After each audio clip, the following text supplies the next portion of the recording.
Trial by Wine. We take a closer look at crimes that highlight how fascinating humans can be. Schmitty, Swanee and Clarkey visit crimes and run them through their jury of 3, debating both sides of the case to agree an appropriate, if totally fictitious, sentence. Please be advised, Trial by Wine may include explicit or disturbing content and will include drunken rambling. Listener discretion is advised. All right, how are we?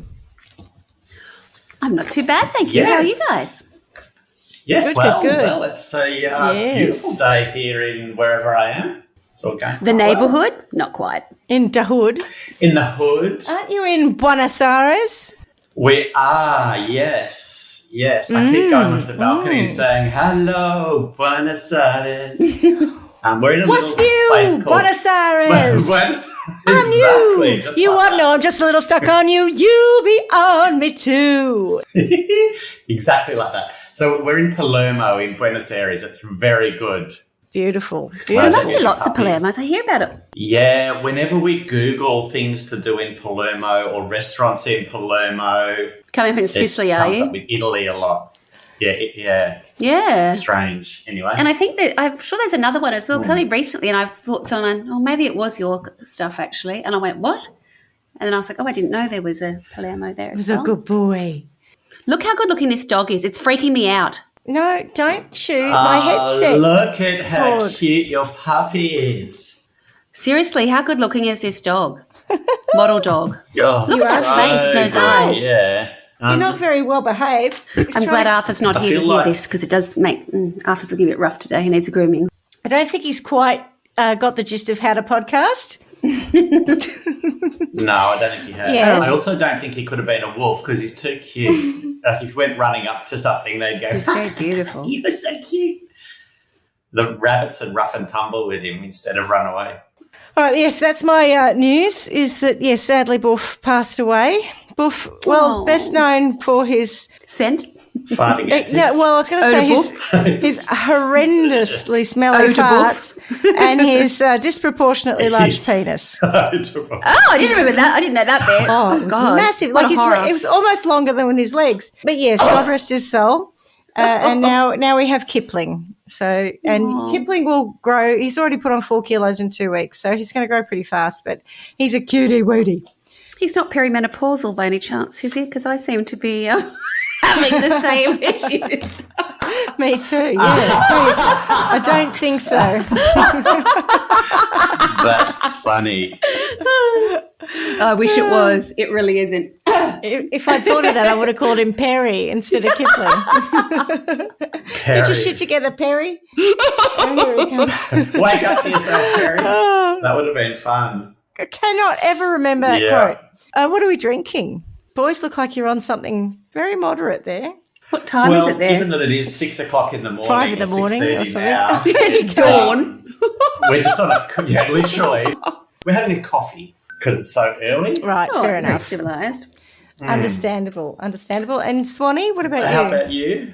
Well, I've been in Bali for the last week with my family, and we went 5 years ago. And on that trip, my children were a bit younger, and myself and the 3 kids all got sick. And my husband was the only one who didn't, and he claimed it was because he drank scotch the entire time.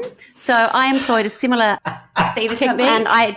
and mine was tequila, and I had a minimum of 2 margaritas every day, and it seemed to work a treat. So I'm very happy to report that none of us got sick. The kids were not on whiskey Were they or, having 2 or margaritas a day? No, they're on a very special probiotic that someone suggested I get them, so that worked. But no, I'm just on a Diet Coke this afternoon. Oh, okay. Oh. Well, I am drinking a Hugo Spritz. So Swanee sent me for my birthday a bottle of whatever it's called, Saint-Germain. Yeah. Yep. And so I thought, in honour of that and the fact I had a lot of mint in the fridge, I thought I'd that's have a good. Hugo Spritz. Is it a good one? Cheers. It's You've delicious. got it in the right glass, that's for sure. Yeah, you It nailed is the glass. delicious. We went to a French restaurant, probably about a month ago here, and I asked if they did it, and they didn't. And the lady said, oh, if you like that, you'll like this. And this thing came out, and it was so sweet. And I was like, oh, really? Like, you know how something, it's got to be right. And if it's right, it's perfect. But if you're slightly off, it's just, you know, if the first one I'd ever Rubbish. had been like that, I would never have even gone down that path. It was Right. just that the first one I had was so excellent that I was like, this is a thing. So, I think your volume in your vessel and your ice looks It's a whole perfect. tray of ice, a complete Yeah. tray of ice, yeah. Well done, you. It Now- looks wonderful. It's pretty good. So who are we? I'm Schmitty. I'm Swanee. And I'm Clarky. And together we are... Trial by Wine. Wine. Beautiful. And Yiga spritz and coffee. Yep. Yes. So who's got a story? I do. I have All one. right. And what I need to do is I need to tell you my sources up front, but I need to save one of the sources, but it's a very important one, and I can reveal it at the end. But if I tell you what it is, it It'll will give really it give the game whole away. thing. The Right. whole thing will be given away. Okay. Right. So remind me to tell you that because it is an important source. It's a documentary. Is Okay. the source Who Framed Roger Rabbit? It's not dissimilar to that. It gives even more away than that title. That's how stupid this other title is. Wow, more than that. Yeah, it's bizarre. Anyway, so I was like, I can't tell you what it is. Okay, so my sources are theindependent.co.uk, vice.com, dailymail.co.uk, mirror.co.uk, Wikipedia, and then this particular documentary that I've watched. But again, I'll tell you at the end what that was because otherwise I would tell you the whole crime up front, which kind of Okay. defeats the purpose, right? In the But title. you must remind me to tell you what Graphic that is. murder of blah, blah, blah. Yeah. Yeah, It's like there are 3 parts to the title. They literally have covered everything off that the story is about. It's like, oh, okay, well, pretty much. the 28 stabbing death of Yeah. Mrs. Munro by her ex-husband. Absolutely. As always, I like to start with a bit of geography. So I've been on maps and had a little bit of a look. And my story today starts in the UK. And this was a crime that was committed, I think, while both Schmitty and I lived over there. And I'm certainly aware of it. I know Caroline will be as well. But it wasn't something that I was massively invested in. And so when I saw this as a crime, I thought I actually might have a look at it because I couldn't quite remember the details of it. It just all seemed a bit sort of generic. Actually quite an interesting story. So I thought I would share it with you. So our story starts in a seaside town called Seaton Carew, which I'd never heard of before. And it's about 270 miles north from London, and it's on the coast, the northeast coast. It's a very small town, very insular, and it's described as having a sort of a decayed elegance because it sits between Teesside and Hartlepool, which I think are two sort of Hartlepool, like industrial. isn't it? Hartlepool, that's it. What did I call it? Hartlepool. Hartlepool. Yeah. You've been away too long. Oh, God. I think they're quite industrial, and this might have been at one point where people sort of took a bit of time off. So it's actually very small. It's only like a population of about 6,000 residents, but there are aspects of it that are, because it's totally, seaside fronting, and there are some sort of grand looking, sort of a little bit tired houses along the front. You can imagine like that kind of English seaside town. So don't think of, like Carnival and piers. It's not like that. It's a bit more sedate Shit. than that.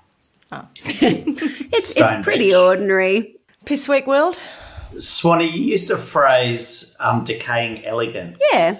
And it's taken me straight to, if a Bubbles de Vere? if a coroner was looking at a body Yes. and they still look quite pretty but a little bit decaying, that could be described as decaying elegance. That's revolting. Okay. Well, I think I probably We haven't heard that yet, but I would like you to keep an eye out for it. Okay. I thought it was really apt actually, because it's that thing where some things, I mean, I've been to places on the seaside in the UK and I turn up there and I don't really get it. I just sort of think, oh, and a lot of people love it, but I've been, where I've thought, well, I'm gone to stay in a nice, probably with you, Schmitty, now that I think about it, somewhere in a nice hotel. It looks really quite great. Is it Brighton? We went and stayed in a grand looking hotel, but, the reality is like it's stayed old. in- Brighton you would, I yeah. stayed in a hotel in Brighton that looked all right on the outside. But Yes, it's quite common, right? when we went down to Cornwall. Well, that was much nicer down there. Yeah, that was all right. But we had an Airbnb, not Airbnb, it was a B&B at the time. It was quite Yes. nice, but Before there was the air, that's correct. we've stayed in lots of dodgy places though. Yeah, but that's part of the way you get to go to where you get to go. It's not about the accommodation. It's half the time. It's just about the experience. Anyway, so we're in It's Seaton not Carew. Bognor Regis No, at the, what's the name of the Oh, far out. What do they call those? Camp? And they've always got like Jamborees. because the people do the Jamborees. shows. No, the people do Yeah, the shows. you know They've exactly got what I'm talking about. They all end Butlins? up Butlins? That's it. Butlins. Yeah, that's totally it. Yeah. Yeah, I think Not I that. stayed at a Butlins in Bognor Regis. Anyway. Oh, dear God. For a Ciroc weekend. Regis. Bognor. I was in Bognor for a Ciroc weekend. Yeah. I that's knew how to amazing. have fun.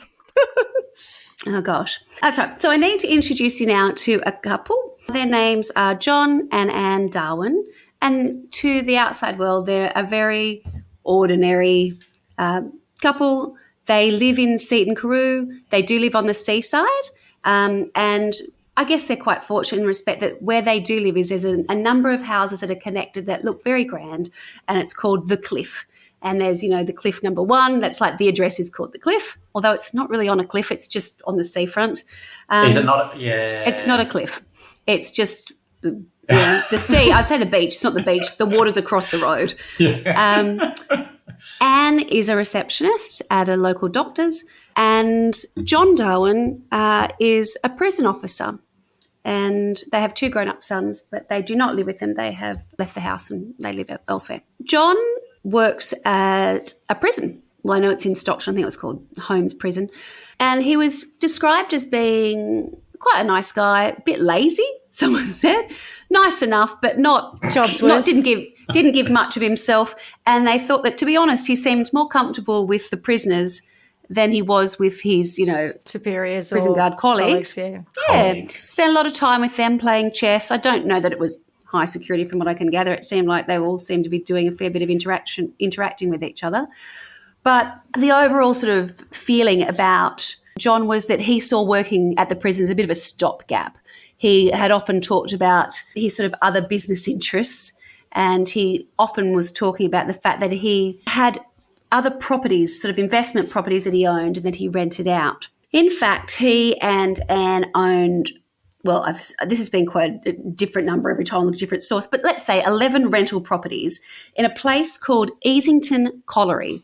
And the reason why the name's important is because it's called a pit village. And I didn't really know what that was, but I think it relates to... It's a colliery, so Totally. yeah, it's a mine. Yeah. Yep. Coal so mine? It's correct, yeah. Yeah. So it's not an illustrious place. It's certainly probably not as nice. It's definitely not as nice Probably as the got a Cliff. few slag heaps. Yeah.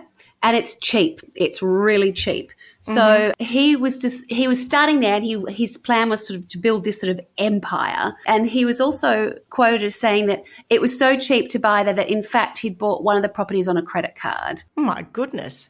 Yeah. So he made it sort of known that, he had other interests and that he was a bit quite important. So maybe he had ideas above his station, but he certainly wanted people to know that. Well, in actual reality was the fact that he and Anne had got themselves into quite significant financial trouble.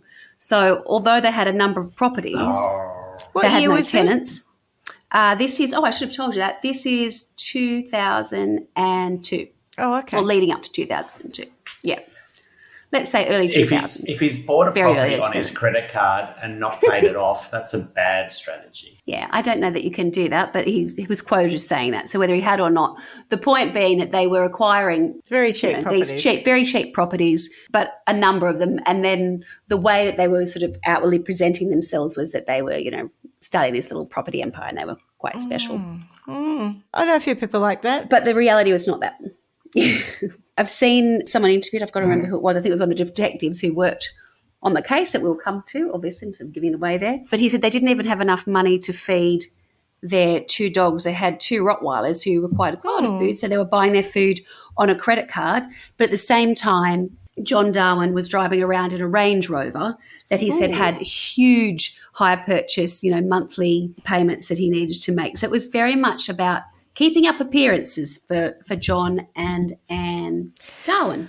And in fact, things were getting so dire that John Darwin was quoted as saying, I thought I was worth more dead than alive. And that was the truth. So in March of 2002, on March 21st actually, John didn't turn up to his night shift after taking his canoe out to sea. His wife reported that he hadn't returned, and he was an experienced paddler, and that he knew the waters well because he was a local. So it was very unusual that he hadn't come back, and she was concerned. At the same time, at the prison, he hadn't turned up for his next shift, And again, that was very out of character for him. So the police were notified and a search effort started. 5 lifeboats, 2 Coast Guard units, 1 helicopter and a spotter plane spent the next 36 hours looking for John Darwin. Oh, no. Only a wrecked canoe. Oh, gosh. Only a wrecked canoe. An erect canoe. Sorry? Only a wrecked canoe and a paddle were found on a beach nearby. Is that like a blow-up canoe? The media at the time were reporting that Anne Darwin was in a terrible predicament. And that was because without a body and the fact of the location of her house at the cliff, which again was not on a cliff, just across the road, she looked directly out to the water where her husband just had like left Brighton. from. Yeah, pretty much. You know, where we, yeah. So that she was tormented by the fact that, you know, there was no closure, there was no body, she didn't know what to do, and how would she face her life having to be, you know, looking out the window all day, all night, seeing the water where he had gone missing. How could she possibly move on? The police liaison who worked with Anne said she wasn't overly emotional, but they'd seen lots of people react in lots of different ways when things happened. So while she was upset and she did cry a little bit, nothing particularly over the top, whereas her sons, they had 2 boys. Cigarette Sally cry. My husband's gone. Her sons were absolutely gutted. Well, they would be. Yeah, they had lost their father, so they were very distraught. However, the insurance investigators who work on the behalf of the insurance companies were a little suspicious. They'd said that in recent months, Me too. there were 3 cases where people had gone to sea, gone missing, and then turned up later. So they were saying, look, just In an give erect us... canoe? Not an erect canoe. And not just like a foot. No. Oh, no. What's her name? Leanne? No, I forgot No, her name. I can't think of it either. Yeah. Melissa Caddick. That's Melissa Caddick, Melissa yeah. Caddick, that's it. They also said it's very unusual for a man of... It's so funny because when I looked back at his age, like 52, I thought he looked about 62, 70 even. Judgy. Very judgy. It's a hard life up there in the north, you know. It is, apparently, yeah. I just didn't realise that I was so close to his age, and I found that quite confronting, I think. That's what it's true. I went, oh, I don't like that at all. They thought it was suspicious that he had taken up canoeing again, because apparently he used to canoe, and then he said, and the wife was saying that he was a canoer, but he'd just taken up again. And as I said, it was highly unlikely that someone would take up canoeing again on the North Sea in March. So they suggested surveillance for some time, expecting that the dead person would turn up. Float. But within days, the coroner released a death certificate. That's fast. So it was quick. Yeah. Without a body? I'm not without a body, and I'm not sure if that's within days of him him disappearing, or within days of the insurer saying that they wanted to investigate, because they were saying they were started an investigation, but it only just got off the ground. They were only just starting to entertain that when it was like, oh no, here's your death certificate. And they're like, oh, from the coroner's office. So the coroner's got a very different view of this, going, there's nothing suspicious about this. It happens all the time. Yeah. Whereas the insurance company's going, this is too much. Yeah. Coroner's like 52-year-old man in the North Sea. Yeah. He's had a heart attack, you know. Yeah. It's just, again. You know, we don't have a lot of cyclists up there. You know, we don't have the lycra mammals. Instead, we've got these guys in wetsuits out in the North Sea. Drops off every week. Don't worry about it. Oh, actually, I can tell you what that was. Feeding their canoes Viagra. Exactly. That's right. So on April 10, 2003, John Darwin was declared dead. Wow. And shortly after that, Anne claimed £162,000 in life insurance policies. Now, again, depending on where I look, I see the figure 250,000. The figure does change. So in Wikipedia, it's quoted as 250,000. Yes. The point being pounds, but it does say pounds in Wikipedia as well, saying that she got £250,000. Okay. But everywhere else that I've seen on the document, it says 162. So let's just stick to the lower amounts, you know, and somewhere between 162 and 250,000 pounds. A lot of money for these people. Yeah, somewhere in that vicinity. That's probably when you've got all these different sources, right? Yeah. And who knows what's right. Also, around this time, the local police liaison officer, who was the person who had been dealing with Anne Darwin, had a call from an old school friend, like primary school friend, who now worked at the prison. And he said that he was convinced that he'd seen call John Darwin because he was in a car and he saw John walking sort of past him. And he said, I would recognise the gait of that man's walk. He has a very particular gait. That was definitely him. Right. That's what a paddler looks like. It's all those years of paddling. Oh, the paddling. Seeing old wobbly walk. And he's convinced of the gate. Anyway, so Yes. the police Wobbly officer, walk. liaison officer, makes a note of it and then it's never followed up. And then Well, that old chestnut. another prison colleague who'd worked with John Darwin claims that he saw John Darwin drive past in his Range Rover with the dogs in the car. They're just seeing ghosts. But that is What? That's, I mean, is this? how many people do Is you this reckon after drive a April Range 10th? Rover in With two Seed Karoo? Rottweilers, yeah. Right. So, but nothing came of it. So again, that was Reddit. Then everything just goes cold, and it's not until the 1st of December 2007. Wow, 4 When years later. No, nearly 5. Wow. 2002, He's done a good job of 2007. hiding. Yep. In plain sight, in his Range Rover Yes. with his dogs down the high street. Yep. John Darwin walks into the West End Central Police Station in London and he hands himself in saying he has amnesia and he doesn't know who he is and he has no recollection of really anything. He appears to be in good health. He's quite tanned. Now, remember, this is December in London, so not many people are sporting a tan. He's been somewhere else, yeah. He's dressed quite nicely, and when he sees the first, the young police officer on the front desk, they think he's a bit of a loon or whatever else. Anyway, he goes and speaks to someone more senior, and the more senior police officer comes out and says to him, can we help you, mate? Because he looks like he's dressed pretty nice, not sleeping rough or anything like that. He's had a haircut, like doesn't look like he's been in any trouble or anything. Oh, he looks fine. Anyway, so he's not really He's prepared just to come back move from on. Marbella or somewhere, Can He's I been on help the you? Costa What del would you like Sol. to do? Can you tell us that other source yet? What's the place that the Benidorm? He's been in Benidorm. Oh, God. Anyway, he says he has no recollection, nothing at all for, conveniently the last 5 years. I asked a few other questions. Any idea who you are? No, I don't know who I am or what's happened. I've got no memory. I've got amnesia. And then finally they push him a bit more and he says, maybe my name's John. He's like, okay. Anything And maybe more? my last name And is... when really pushed, he goes, maybe my last name is... Oh, my God. I'm getting John Darwin. Are you serious? But I'm not Yeah. sure if it's me or Oh, it's spirits no. talking to me. But I don't know because From I don't remember beyond anything. the I've got veil. amnesia. I don't know. I've got amnesia. One of the things I really that's liked at great. this point was I read this in a source and it was said they were asking him a number of questions at this point, trying to work out what he knew, what he didn't know. And initial questioning suggested John was unlikely to help because when asked what 9/11 signified, he responded 20. For 7/7, which you may not know in some instances, that was the bombing in In the bus and the trains, yeah. in London. In London. He said 14. Yeah. So he was being just a dick. A medical examination recorded his symptoms. Do you know your address? I'm getting vibes of cliffs. Yes. A medical examination recorded his symptoms as entirely failing to match those of an amnesia sufferer. So they look I can imagine at the same time they start looking online and the moment they start looking into John Darwin, red flags there because there's actually an invasive... I can just imagine them all at work, Yeah. just going, look at this clown. Look at this guy. And then, of course, when they start looking at...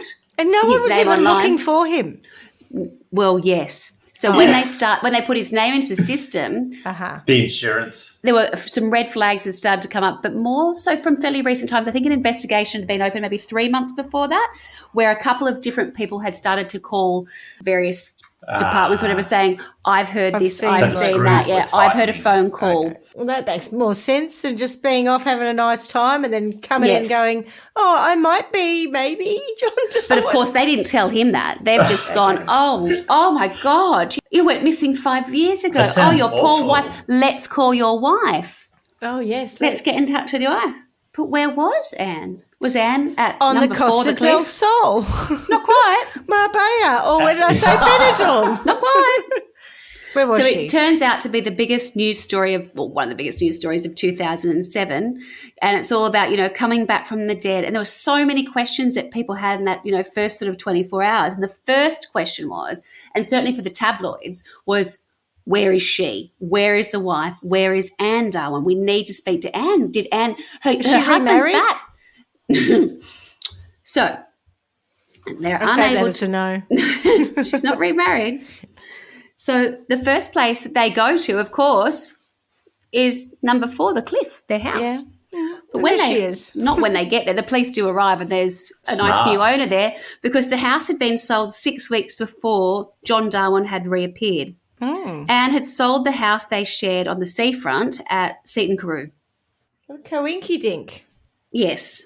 And I've seen an interview with the man there and he comes out, a young father or whatever else, and he said, she was lovely to deal with, she was a nice lady, and we didn't know anything really about her, but we could tell that, a lady had lived here, and there was there was a Spanish language book was left, and that was it. So we figured she'd, off to start a nice life in retirement in Spain. So I wasn't far off then. You weren't far off. Oh, you were all You're not over that, right, but you weren't far off. The day after his reappearance, a tabloid Argentina? paper... South America. Closer. The day after his reappearance... Mexico. Closer. You're not going to get it. New Mexico. No. The day after his reappearance, a tabloid paper received a tip-off that Anne Darwin was in Panama City. Oh, there you go. Yeah. So they Jeepers. contacted a British foreign correspondent based in Miami, and he set off to Panama to see if he could find Anne Darwin. The gentleman's name, the foreign correspondent, is David I'm Lee. sure you're going to tell us this, but it's very odd that he didn't just go to Panama City and live out his life with her. Are they fighting or something? We'll get there. That's very odd. You're right. There's 5 years we've got to work out what happened in, and this is just this is just the back end, It's right? very So at the moment you're suspenseful like, now. why has this guy turned up after all this time? If he was, everyone thought he was dead. Anyway, so David Lee is the foreign correspondent, journalist, who gets the tip.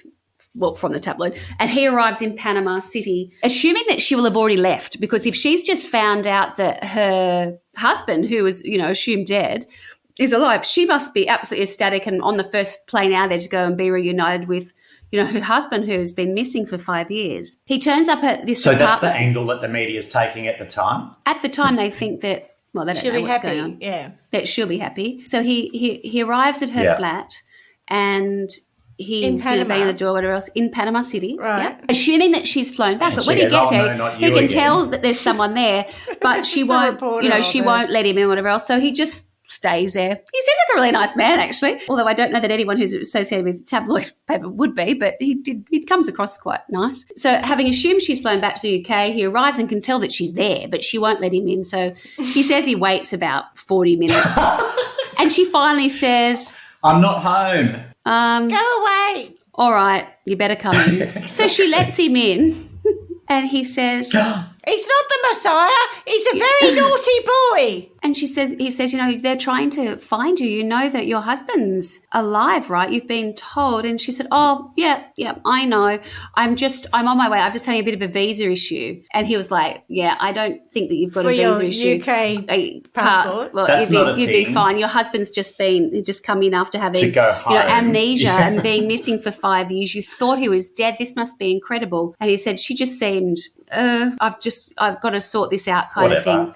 So to try and gain her trust, he sat with her and he said, I didn't say, why are you not flying out? He said, I sort of finally went down a line of questioning and sort of suggested, people are saying maybe John faked his death. And she said, she flew into a sort of a bit of a rage and she's like, I'm devastated and I've been heartbroken. And since day one of him, gone missing, my life has been, I'm being tormented. Back in the UK, 24 hours later, an armchair detective from Cheshire calls the tabloid. Don't fuck with cats. I don't know which tabloid it is. Doesn't matter. Or the Daily Mail, surely.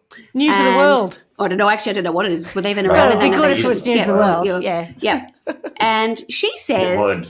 I have a photo. I have a photo of John and Anne Darwin in Panama that proves that she knew he was alive. And you know what this lady from Cheshire had done? All she'd done was she'd Googled the names John and Anne and Panama. And bingo, a photo of the couple. They came up on the internet. Yep. a photo of them came up with an estate agent in Panama City with a date stamp even. So it's been a photograph that's then been scanned and then put onto a website. And it was through a real estate business because they were out there looking for property. So here are this wonderful English couple. Brilliant. Posing with the real estate agent who's showing them around apartments. And the business that they were photographed with was trying to entice people, saying, come here, we'll look after the local legalities, we'll help you set up your offshore companies, all that kind of thing. That's why people go to Panama City, right? That's one of the beauty, Panama Papers. It's not a coincidence. So they were promoting their product and saying, look at this happy couple. They didn't know that they were not who they said they were. So from that photo, and because of the date stamp on it, 2006, so it's at least, we know that it's 18 months before the beginning of, I think it must have been June or something. It's December 2007 when he comes forward and says, I don't remember anything. And she's saying, I've never heard, I don't know where he is. And when you see the journalist from the tabloid being interviewed, I love this. They say it's called a ring-in. So if someone calls in with information about it, because, they said we're always after them. Some of them are just horrendous. But they were like, this is an extraordinary one. And it's known as like one of the best that ever happened. Because it wasn't a journalist that found it. It was just some armchair detective going, I'm suspicious. Just some random. I don't believe this. And because this, now people do this all the time, right? But this is quite early days, right? Okay. So at this very moment, David Lee, who's the foreign correspondent from Miami down in Panama City, back on day 2, she's still there, interviewing Anne. He says he's sitting with her as he takes the call, and they say, you are not going to believe this. We're going to send you a photo that's going to prove that she does know where John Darwin's been. We're going to send the photo through. So he gets the photo sent to him and he turns the computer around to show her. He says she goes white and then she just goes, well, I guess that's stuff's done kind of thing. Yeah, I guess that shows you everything. Who is that? Yeah. She doesn't argue it. So he then says to her, right, were you in it from the start? And she says, absolutely not. No. I thought he was dead. It wasn't until a year after he went missing that he turned up on my front door hoping that I'd got the insurance money. At this time, story. This is one of my favourite things. This is so UK. The pair of you will know it, like anyone knows it these days. But, we all know what it's like when you're in the UK and it's just what's the headline today, but how clever can it be? Oh, the pun. The pun. So they had the photograph on the front page of all the newspapers, and one of them, the headline read, "Canoes that in Panama." I knew it was going to start with canoe. And John Darwin is circled, "Canoes that in Panama." I knew it was going to start with canoe. I was just really trying to rack my brain for a canoe pun. That's brilliant. That's definitely the sun. She gets a bit panicked and she's like, my boys are never going to talk to me again. You think so? I mean, what a terrible thing to have done to your grown-up son. That's just unforgivable. The sons, yeah. Yeah. Well, your dad said, no, dad's dead. No, mum and dad have been having the wild old time. Time of their lives. So at this time, John Darwin is arrested and Anne Darwin returns to the UK to be taken into custody. The sons at this point release a statement saying that they can't believe, first of all, they're delighted that their dad's been found. So, he's come forward and whatever else. They're like, oh, my God. And the good thing is they're going to know where he is next time because he's going to be in jail. Correct. So the sons release a statement saying they can't believe that their mum let them believe that their dad was dead. So they were really angry with her. And at that point, they said they didn't want to have anything to do with either of them. Right. So, again, that's December of 2007. So detectives start to look at the cliff, the little bit where they lived. And it's not all that tricky. Once they get there, obviously the house has been sold, which I told you, but there was a treasure trove of correspondence. And a lot of it was about a new identity, and the new identity was John Jones. And this is where another crime is committed, because what he did was he took a lead from the novel The Day of the Jackal, and I think it's happened in some other crimes that we've done as well, where he has gone, after he's gone missing, one of the first things he did was he went to a local library and got a library card, and then he started doing research there. That was before he got the card, actually. And he found that there was a baby who died in nearby Sunderland. And it was within 2 years of when he was born. So he used that. He used that identity to, then he gets like a library card. It's little things to start with. And then he befriends a librarian, and she's the person who then helps him when he needs, what's a person called? Like a notarized. Yeah, that's how he gets his new identity, is by becoming John Jones, and he uses his relationship with someone at the library to start that whole new identity, and all the time still being able to use. So he actually gets a passport. Oh yeah, totally. That's how he's able to move around. So this is like the early stages. So what he tells the police is that, yeah, he did go out to sea, and then he'd arranged. I love this. He arranged for Anne to pick him up. So Anne had to like drive. So Yeah.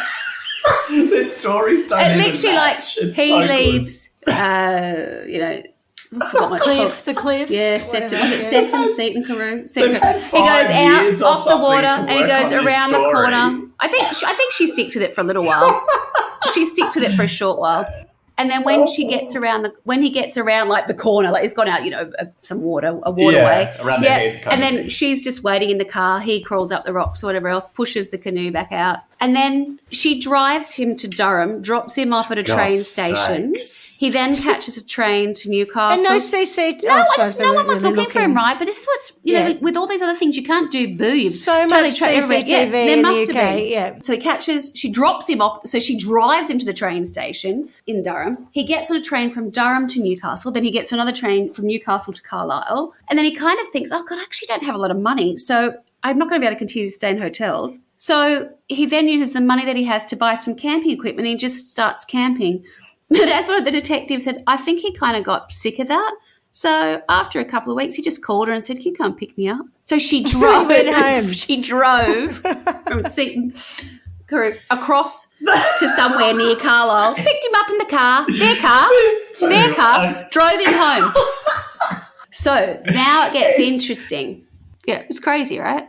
When I say now it gets interesting, it's just as interesting. I can't believe it because it's just ridiculous, right? if you were going to do it, you would surely have a plan. Like, you need to be missing for a month, so you go and do this or whatever. Not just, it's just so. Alexa Day, I know, but they got away with I don't it, know, right? just drop you off at the train station. I don't understand why no one was saying anything. It's nuts. Exactly. So they owned number 3, I think it was, the Cliff, which I've told you about. But I was not aware they also owned number 4, the Cliff. Now, I don't know if they owned that at the exact moment, but they certainly owned it fairly shortly after. Because what they did was John Darwin had one of the little bed sits, correct. And because I haven't explained this, but the houses were all connected. Is that duplex when they're all connected? Yeah. Is that the right word? Yeah. Or strata title kind of. Like imagine like Terraced yeah, like houses. they're all. Yeah. I think Like my house yes. in the UK. So they're all connected. So what they simply did was in the bedsit where he was, it was connected to the adjoining wall to their family home. Oh, they created like a little secret doorway in a cupboard. Mm-hmm. So you Well, go see, into the I could cupboard. have done that with Nick and Helen's Yes, place. exactly. The same. Yeah. I bet you thought about it too at different points. No, Josh is in the next room. Oh no, That'd be weird. As opposed to just walking out the backyard. Exactly. Yeah, true. So he was able to freely go from one house to the next. I've seen him interviewed. The arrogance of this man is like off the charts. And he was saying, we were lucky. She says actually in one interview, we were lucky that we had a gravel driveway. So if anyone drove up, we could hear them. And he would just go, and he go says, crunch, crunch, I would crunch, just yeah. take my cup of coffee and go upstairs. Like not bothered. No one Well, knew. they're not going to storm the door, If we had, are they? if we had visitors, if she had family in, but you'd think there'd be some indication that there's someone else there, like a coffee mark or a mug or something. You would have thought there'd be something. Yeah, but if no one's looking for that's it. exactly right. And so many people, and a lot of the investigators obviously say, "Oh, hindsight's a wonderful thing." People say, why didn't I go and check? And all the detectives going, "Oh, it's like Narnia, the cupboard, and go and check the wardrobe to see if there's a secret doorway." Mr. Tumnus! Yes. Mr. Tumnus! It's ridiculous. So they also talk about, this is the pair of them talking about but actually it's John Darwin that I've seen interviewed. He would go out for walks. He'd go along the seaside, and they had like a code, and it was a curtain people code. kept seeing him. Yeah, And everyone's like, no, you're crazy. We'll just ignore you. At one point, I've seen him interviewed. He says, I saw my he's got a father and my distinctive son. walk. My father and my brother walking towards me, and I freaked out a bit, but didn't notice me, so I was fine. And so they had a little curtain code. So if the curtains were hanging down straight, it meant that he Wobbly wasn't to walk, come and back. they didn't even notice him. Yep. Yeah.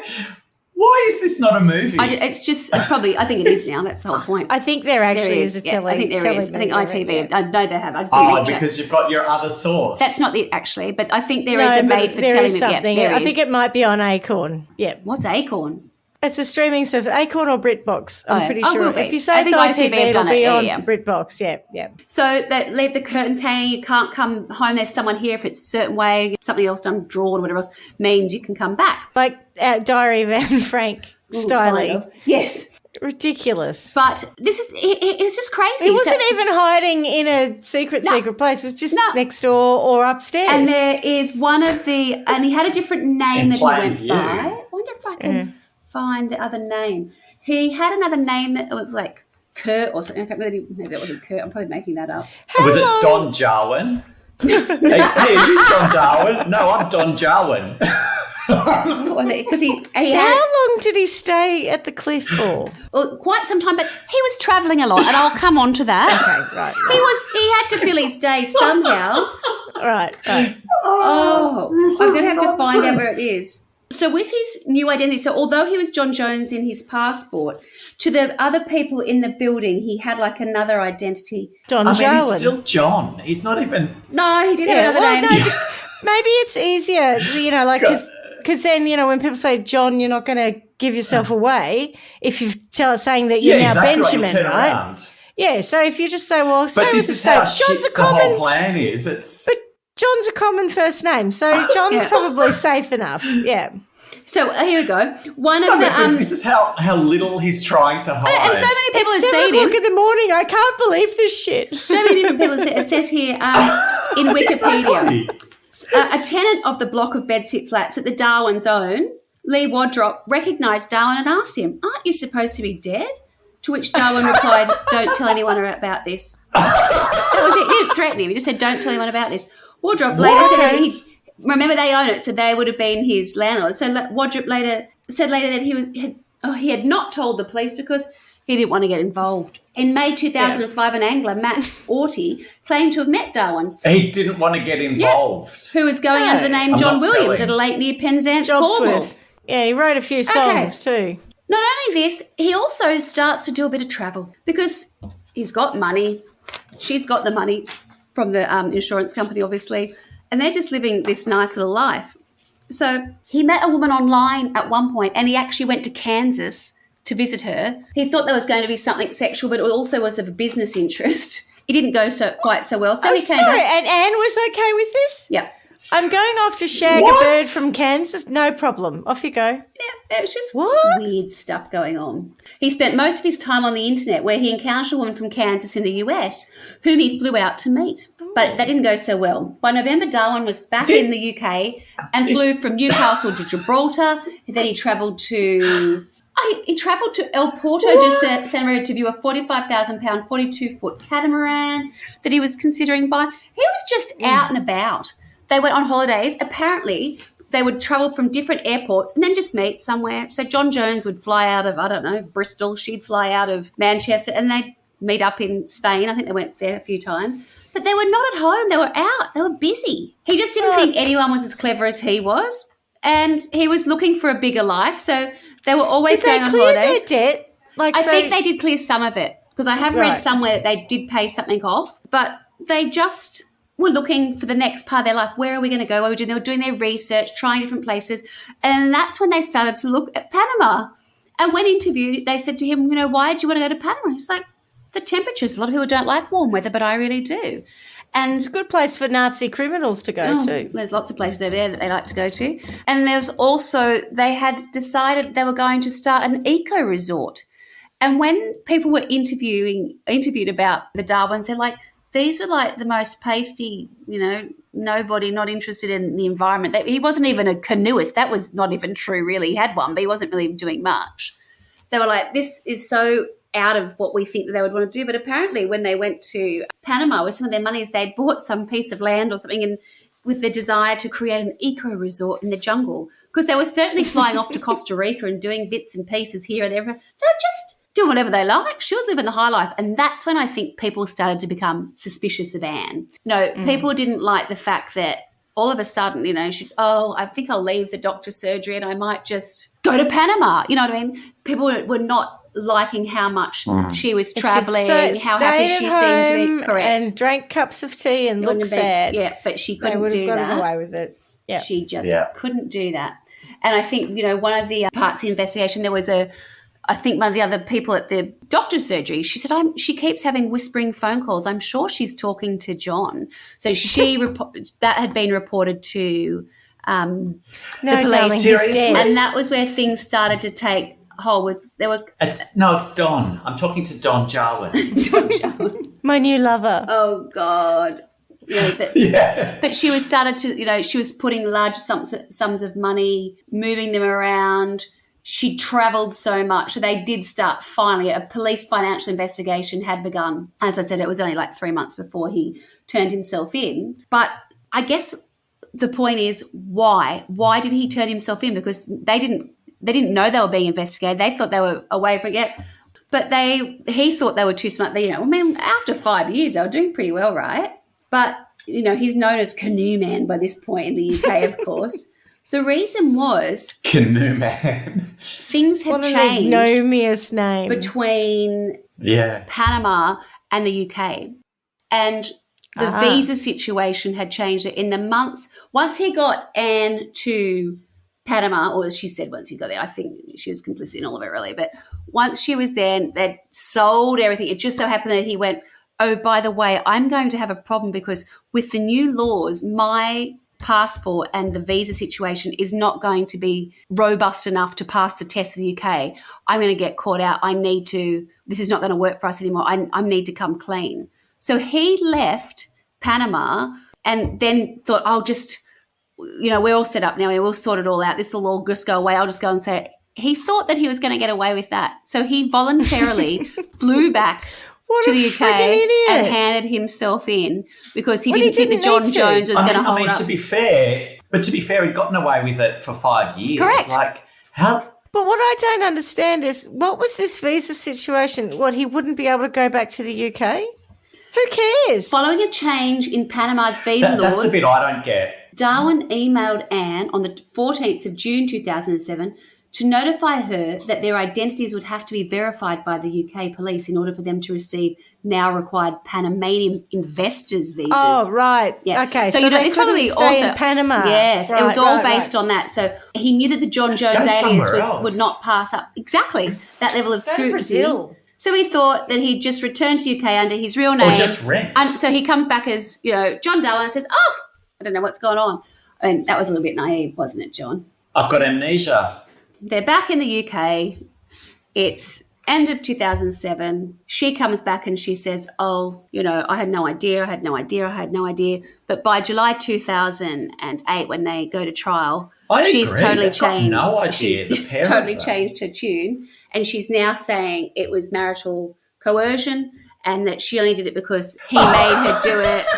She was apparently torn to shreds in the trial. Torn to shreds in the trial. Right. I thought we were taking a real turn. Why didn't you turn to your sons? Why didn't you get help from them? Why didn't you say to them? Stop victim blaming. Yeah. And so then she becomes coercive control. A real the press just absolutely crucify her, and there are all the headlines. Mother of all lies. That's what they called her. Because she had ripped off the insurance. Yes. And how could you do that to your sons for so long? So there was no sympathy for what she had done. They were both convicted of fraud, and John was also convicted of acquiring the fake passport. So for his troubles, he was sentenced to 6 years and 3 months. And Anne, described as a compulsive liar by everybody who she came across, she was actually sentenced to 6 years and 6 months. So she got more because of accepting the insurance fraud money. They were both released. Hang on, but so she accepted the money. Did they not both knowing get the that money? he wasn't dead? Knowing that he wasn't dead. No, because he's dead. He's dead, yeah. So she's passed the money on. But he's not. No, yeah, exactly. No, so she he's will fraud. all that moving the money around business. She's giving him money, but she accepted it. She knew it. knowing he was alive. Yeah. She It's in picked her him up name, from Nicola after he didn't like camping for a bit. And, she took the money and that was complete fraud, yeah. They were both released in 2011, so they served about half their sentence, I think. And just before they were released, she filed for divorce. There it is. He was released in 2011 after serving half his sentence and wanted to rekindle his marriage. But when Anne refused, he divorced her on the grounds of unreasonable behaviour. 2 years after being released. You're unreasonable because you won't get back with me, even though I've caused the been in jail for 6 years and 3 months. I mean, what? It's crazy. 2 years after being released, John broke the terms of his parole to see a young Ukrainian woman he had met on a foreign brides website for women seeking a rich husband. He's a horn dog. He's horrible. He told her that hundreds of women wanted to meet him and that he received 240 messages from admirers in one day. But after that first date, she never wanted to see him again. Truth stretcher. In 2015, John married Filipina bride Mercedita, otherwise known as Mercy, who is 23 years his junior and has businesses including a clothes store in a giant indoor market in Manila. Okay. Poor Mercy. It's like 90 days, the single life. So he's still with Mercy in Manila. And what happened to Anne?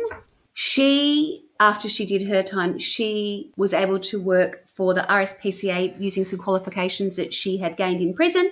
And then she wrote a book where all the proceeds went to both the RSPCA and the RNLI, which I believe that's the lifesaver, but I've forgotten what it's, Royal National Lifeboat Institution. That's it, yeah, that'll be it. So that's to do with all the silliness that they created up front. Mm-hmm. All the wasting of time when someone else was drowning probably somewhere. Yeah. So she's retired and lives alone north of England, but she has reconciled with her two sons, Mark and Anthony, who had previously disowned her, and she is part of her grandchildren's life. Meanwhile, John's in Manila with Mercy running a market stall. I'm begging you for mercy. So why won't that you release is me? The story of... I'm begging you for mercy.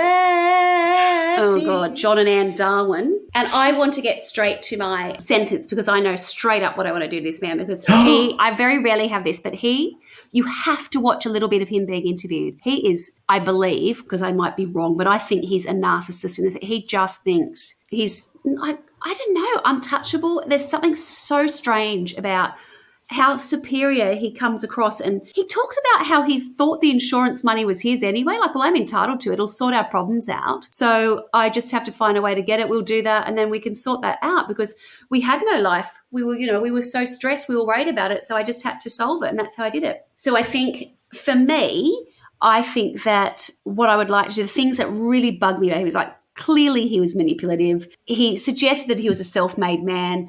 I've read somewhere that he was not a self-made man. He'd been given money, his first house, his first car, all that kind of stuff had been, help. He'd had help from his family. But this idea that he thinks he's smarter than everybody else, but he's got to maintain this, idea that, I drive a Range Rover and, I've got all these properties, even if it turns out they weren't all that and they weren't being rented out by anybody at the time. It was all a bit fictitious in the sense that it was all about appearing a certain way.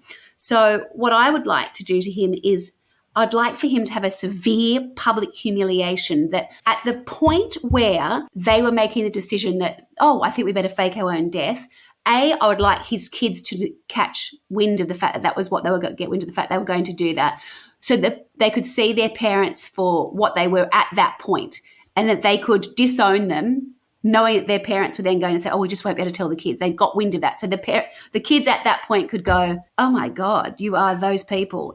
No, thank you. We don't want anything to do with you. Mm. Then I would love for him, for his colleagues at the prison who he thought he was better than, and he was kind of just sort of tolerated them, I guess, when in actual fact, because he just thought he was so much better than them. But he was still there, right? Didn't have to be there if you weren't. If you were all that, you wouldn't have needed to be doing that job. It wasn't all that. Yeah. That they find out that, in fact, this portfolio of properties that he purports to have and, he's making all this money of, that they see the numbers. They can see it's actually a house of cards. It's all fallen down. They're in debt. They can't even afford to pay for their dog food for their dogs. For somebody like him who's so intent on trying to find a way that it's all about the money and we can keep doing this, because she says, I said to him we need to declare bankruptcy, and he just couldn't do that. He couldn't handle that. It'd just be too embarrassing for him. Well, I want him to not have that choice, but it all be open and everybody see him for what he is, because I think that would absolutely destroy a man who's pretending to be something that he's not. And everyone goes, oh, mate, you need this job at the prison more than we do. You're not all this. This is all just fake. Out of your house. These are your debts. You're declared bankrupt, because that would have that's where he'd belong to be. And I would have loved Anne at that point to go, oh, you know what? I'm out. This is all, you're nobody. And I'm not saying that she's not part of it, but if she was the one saying that they should have declared bankruptcy, if she really did say that, well, at least that was the right thing to have done given this situation. And that's my view on the Darwins, or Canoe Man. And the title of that documentary was yes. The Thief, His Wife and the Canoe. The Thief, His Wife and the Canoe. I don't know when they brainstormed that and thought, yeah. There's a famous film called The Cook, the Thief, his wife and the lover or something. Yeah. I know it's based on. And his lover or something. Yeah. I think that might be a play on that. I think it is too, but I just couldn't tell you With that Helen earlier. Mirren, yeah. But yeah. Right, so over to you, Pam. What did you make of it? I think while you were giving your sentence, because I really hadn't given any thought to sentencing, I was just too much enjoying Clarkie's reaction to the twists and turns of pure stupidity that we were hearing. But as you were talking, I actually got a little bolt of inspiration. Yeah. Sort of along similar lines to you. But I think what we'll do, Swanee, is we will make them bankrupt. Yep. They will lose all of their assets, so they no longer have a house. But we'll leave them with their two-man tent. And they have to camp in the village green of the town that they're from. Yep. And everyone knows they're shit broke. Everyone knows who they are. And they are stuck living literally on the village green in their tent all the time. And then that's the public disgrace for that. There you go. I like That's my that. sentence. It would be nice if someone And recognised them for Oh, everyone knows who they are. For once, yeah. it'd be nice if people went, that's them. Big sign Yeah. up saying, John and Anne That's Darwin, Darwin. throw tomatoes if you like. Broke. Yeah. I reckon I want them to throw food scraps if that's the punishment. Here you go. Well, maybe have half an apple. Maybe we'll put them in the stocks for a few hours on the weekend so the kids can come and throw rotten food at them too. Yeah. Old school. You know, so the village green, it feels like the right kind of medieval punishment. Medieval. Yeah. Yeah. Clarkie? God. I am so confused by this story. I don't know. Sorry. Like, I go through moments where I go, I don't know what the crime is. You know, is it just incredible stupidity? I love that he thinks he's smarter than everyone else when he's just done. Like, that was never going to work. The toing and froing. The fact that it lasted that long, though, If they'd have got I the find insurance astounding. money and gone and not come back. Yeah, but if they just left the UK She could have, though. Like, and went somewhere else, instead of no one travelling, would have. that's right. Instead of no one just would have travelling worried. around, she could have literally sold up everything, said, I'm too sad to stay here. I've paid off my debts and I've moved to That's what I reckon. X. You know, like, there was no need. Don't sit there talking to Don Jarwin from the receptionist. You know, he's like flashing job. it. Like, Look here, we're the dodgy, whole we're thing dodgy. It's is just stupid. nonsense. Yeah. Agreed. I just don't get it. And also, if you were going to go and fake your own death, you would have a plan. It's literally like they've woken up and gone, go for a canoe, and then I'll pick you up and drop you off somewhere. was their plan, and maybe darling. we'll see you later.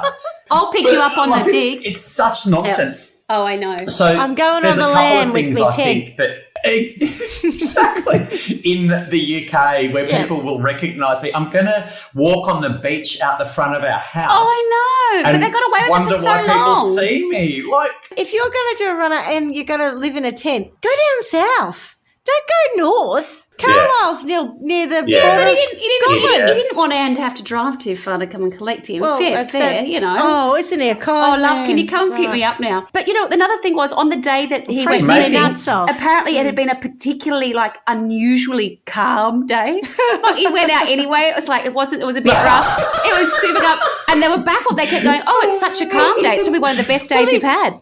He didn't want to actually accidentally drown. Yeah, no, you not at know, all. So it's a perfect day for me to fake my death. yeah. So I also don't understand things like the coroner who did a death certificate for him so quickly. Like, I have this expectation that there are rules and processes in place that stop this from happening. Mm-hmm. And the fact that with no plan, they literally just went, let's go and fake his death and we'll get the money. And it worked. Yeah. It actually shows people how easy it is because once he was considered missing, from that point on, and both the coroner and the initial investigative, I don't know if he'd be a police officer or a detective, I'm not sure what you'd call him. I've seen, TV interviews with both of them, and they're both like totally, poor woman, this is awful, this is what's happened to his poor husband. They must look at that stuff now and just go, oh, God, how embarrassing. Maybe because they were such ordinary people. As the coroner and that didn't really think that such ordinary people would do that. Yeah. But also, if the insurance company is saying this is the third time it's happened, the coroner shouldn't be going, exactly, therefore I'm going to give him a death certificate, because there's no proof of death. There's nothing that would suggest. But I don't think that there's any line other than the fact that he's gone missing. I don't think there's any connection between the insurance. What did I call the person? Investigator or whatever. The insurance who works on on behalf, and then with the coroner's office, there would be no connection. So, although their suspicion was there's been three this would be the fourth. You're totally right, but I don't think that they're going, just to give you a heads up. I know they're not there. I don't think that that would happen. But I guess what I'm saying is, if you're a coroner and someone comes in and says, my husband's gone missing, I need a death certificate, would you just go, oh, sure, no problem, like I don't think she would do that. Here's 2 weeks of antibiotics to cure you. But how would a coroner sign a death certificate for someone who there's nothing to suggest that he's dead? So my sentence is, I just want them to fucking clean up their mess. So if you've got 11 houses in some place, sell them. Go through that process of selling them. Work hard to pay off your debts. Don't be so shit. And stop trying to take advantage of people. I think you're right. Right at the start, you said that his colleagues thought he was lazy. Yeah.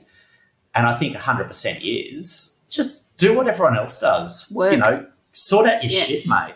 I don't understand how they've both gone on to have relatively normal lives. Like, pay back the insurance money. They have money. had to do that. So I can...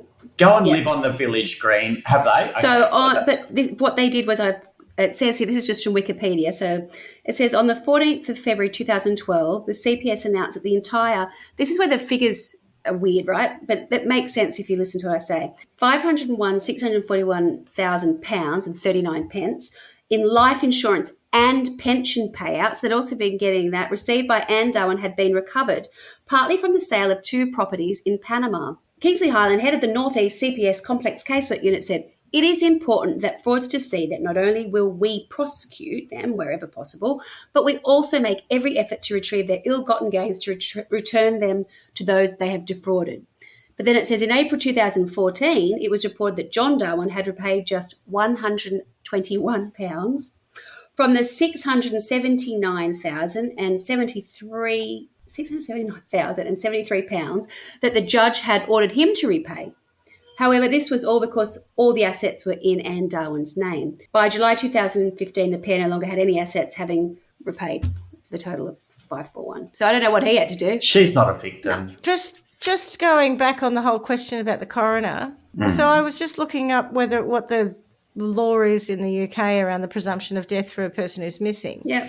And according to pinneytelford.co.uk, which I'm assuming is a solicitor's firm, they are saying at the time there was no single framework for obtaining a declaration that a missing person was to be presumed dead, and therefore applied to the Home Secretary for an inquest into John's death, and more than a year after he had disappeared, a maritime death certificate was issued by the Hartlepool coroner, which enabled Anne to cash in on the insurance policies.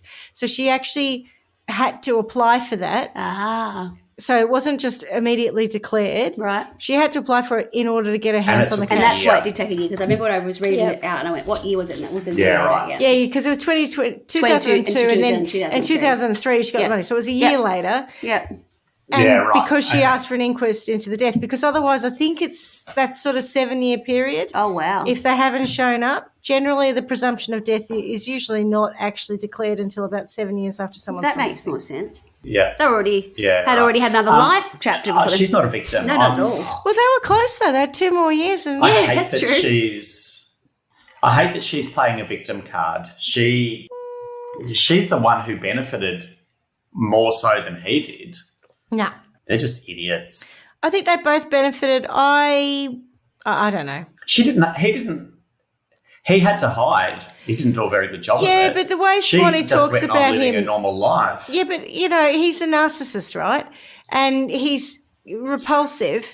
He thinks nothing of going off to Kansas and wanting to have an affair with someone else. Like, there are things about that story that are red flags to me. I'm not saying he's not bad. No, but I'm saying I could imagine she's equally bad. Well, I could imagine that being married to a man like that for a very long time, you may actually just go along and be complicit with the stupid shit that he does because it's an easier way of dealing with it.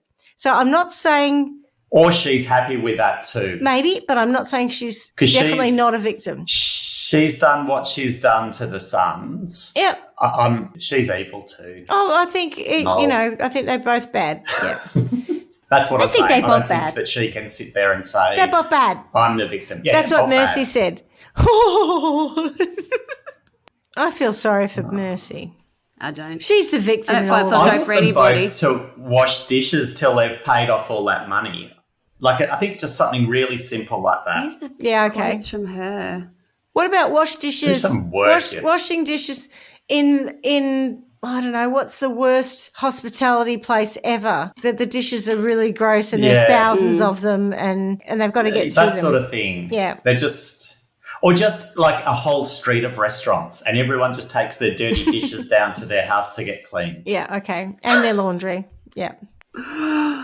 Hold the press. I didn't see this article before. I'm going to have to interrupt. It's an exclusive and it's from 24th of May this year, Daily Mail.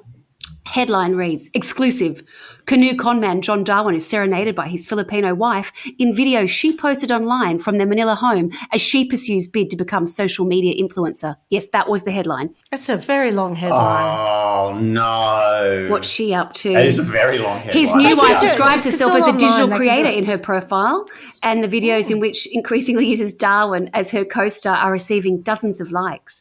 On one vlog shows denim hot pants clad Mercy, 49, serenading father of two, John, 72, and dancing around him.